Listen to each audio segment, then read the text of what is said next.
Muy bien, aquí les traigo otro video de libros de estos tres que estoy leyendo ahorita. Básicamente son libros de economía. Me llamó la atención la economía últimamente, por eso me gustaría indagar más. Y escogí estos libros básicamente porque escucho podcasts de economía o escucho a gente platicar de política y otras cosas. Y la verdad sí me falta bastante por entender en cuestiones económicas. Yo me especializo más, o sea, yo leo más cosas de filosofía, de historia, sociología. Básicamente estos libros los vi recomendados por gente que se especializa en el tema. Por eso elegí estos tres libros. El primero es Historia Económica Mundial de Robert Allen. Robert Allen es un historiador económico, tiene un doctorado en Harvard, es profesor en la Universidad de Abu Dhabi en Nueva York y básicamente es una autoridad en la Revolución Industrial Británica, tema que toca en este libro, porque la Revolución Industrial fue en Gran Bretaña y no en otro país de Europa. También contesta este libro y el autor es conocido en explicar por qué algunos países son ricos y otros pobres, porque existe esta gran diferencia pues en cuestiones económicas de un país a otro. Y este libro es un libro de historia. Sí o sí menciona muchos sucesos históricos, menciona todo lo que pasó en el colonialismo, menciona muchos personajes. Entonces se puede llegar a ser pesado y también hasta muy técnico. Pero la verdad, cuando terminas de leerlo, adquieres un panorama muy amplio en la economía. No habla de toda la economía del mundo, pero sí habla específicamente de cómo empezó a evolucionar la economía moderna, que es la que tenemos ahorita.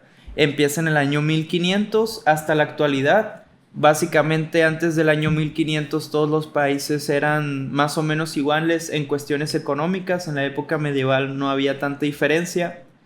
Empieza en el año 1500, en el siglo XV, cuando Vasco de Gama hace su llegada a la India o a las Indias Orientales. Ya con el colonialismo empieza un nuevo tipo de economía con las colonias que pusieron aquí en México, que pusieron en otros países como Chile, como América del Norte. Entonces aquí empieza una evolución muy interesante de la economía. Después empieza la revolución industrial, después de la época de las colonias. En específico, ¿por qué la revolución industrial fue británica y no en Francia, no en Alemania o en la India? Básicamente es porque se dieron los factores que beneficiaban la correcta inversión en maquinaria o en innovaciones. Tenemos que recordar que la revolución industrial empezó por la correcta innovación en tecnología, específico una máquina que se llama Jenny, que es una máquina hilandera, o sea, para hacer telas, para manejar el algodón, para hilar. Existía una gran competencia entre la India y Gran Bretaña en la industria algodonera, o sea, quién vendía telas, quién comerciaba, quién exportaba. Y también para el desarrollo económico fue muy importante tener con la tecnología de barcos y pues todas las cuestiones marítimas en el colonialismo y exportar y extraer productos. Ya cuando Gran Bretaña despegó como potencia económica fue porque innovaron en estas máquinas de hilar. Porque este país invirtió tanto en estas máquinas, básicamente invirtió porque tenían un recurso natural que era el carbón, que era un recurso que estaba barato, porque tenían grandes minas de este recurso, y también ya que por el colonialismo las personas empezaron a ganar salarios altos, la mano de obra estaba cara. Entonces, a comparación de la India, Gran Bretaña tenía mano de obra muy cara. En la India, como tenía mucha población, la mano de obra era barata, por lo que no redituaba invertir en maquinarias que ahorraran a mano de obra, pues. Entonces, Gran Bretaña o los empresarios de este país empezaron a comprar maquinaria porque el retorno de inversión era más alto que en otros países. Por ejemplo, en Francia o en Alemania el retorno de inversión no salía tanto, o sea, era más un gasto invertir en estas máquinas como la maquinaria Jenny. Luego después empezaron a desarrollar otras innovaciones tecnológicas y ya empezó el auge de la revolución industrial. Cosa que explica este libro. También explica ya de manera más aterrizada qué es lo que pasó en Latinoamérica, en países como Chile, como México, como Argentina. Pero la verdad, Me llamó más la atención esas dos preguntas, la de por qué hay países ricos y países pobres, y también por qué sucedió la revolución industrial. Muy recomendado este libro, pero tomen en cuenta que si no les gusta la historia o no les gustan los sucesos históricos o se pierden con fechas o con épocas, este libro se les va a hacer un poco pesado, pero si lo tuyo es la historia y quieres aprender de épocas, cómo evolucionaron las cosas, este libro es para ti. Y Robert Allen sí es una persona que sabe muy bien de lo que habla y se nota que es especializado en el tema. Ya el siguiente libro que quiero hablarles es Los filósofos terrenales de Robert Heilbronner.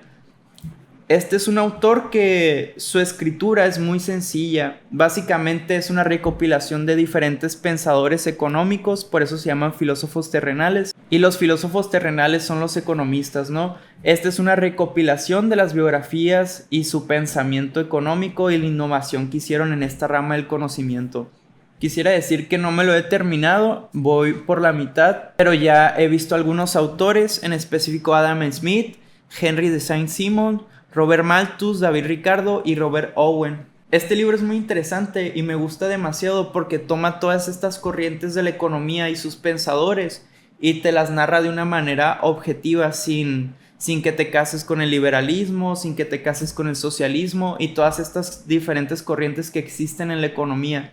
Entonces, si quieres tener un pensamiento más objetivo y tener en claro qué es lo que sucedió a través de la historia, este libro te lo recomendaría para esa perspectiva. Específicamente, Adam Smith era un filósofo moral escocés. Adam Smith es de los economistas más conocidos actualmente y fue el que empezó la economía. Obviamente era filósofo moral escocés, no existía el término economista o la economía todavía no existía en este año. Entonces, la obra de Adam Smith ayudó a aterrizar esta nueva área del conocimiento. Adam Smith defiende que la riqueza surge del trabajo, la división del correcto trabajo, la especialización, y también menciona que el libre mercado es la que hace tener el equilibrio económico. Su idea clave es la mano invisible, que como estuve viendo en el libro, no menciona tanto lo de la mano invisible o no es un concepto tan importante en su obra, pero creo que el concepto que más permeó en la actualidad.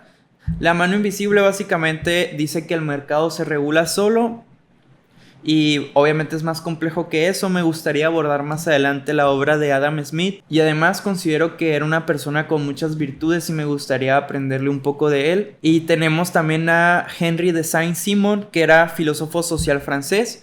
Defendía una sociedad industrial dirigida por quienes producen, que son los científicos, los técnicos, los empresarios, y básicamente quitarse a todas esas personas burocráticas o aristocráticas que no ofrecen producción o utilidad a la economía, y veía el progreso como organización racional de la producción. Los siguientes dos pensadores que tenemos es Robert Malthus y David Ricardo.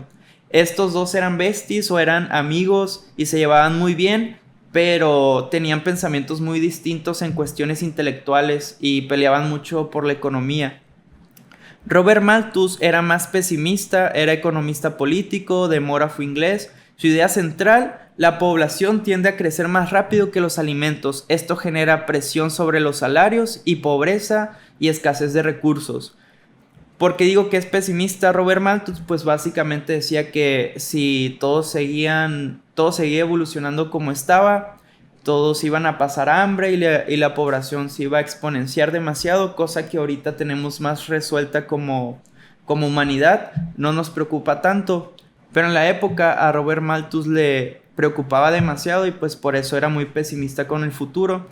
También tenemos a David Ricardo. Él decía que si los países se especializan en lo que producen con menor costo relativo y lo comercian, va a generar mayor avance económico para el país. Y básicamente era una amistad intelectual entre Robert Malthus y David Ricardo, pero tenían desacuerdos fuertes. También creo que Robert Malthus fue el que fue aplaudido en vida, era más famoso en la época, y David Ricardo era como más dejado aparte. Y ya por último tenemos al pensador Robert Owen. Robert Owen fue el que inició o empezó la corriente del socialismo industrial galés y reformador social. Defendió la educación obrera, mejores condiciones laborales, las cooperativas y comunidades socialistas utópicas. ¿Qué quiere decir esto? Pues cómo es el mundo perfecto. Aquí es cuando inicia el socialismo. Más adelante voy a leer en el libro cómo evolucionó con Karl Marx y toda esa corriente.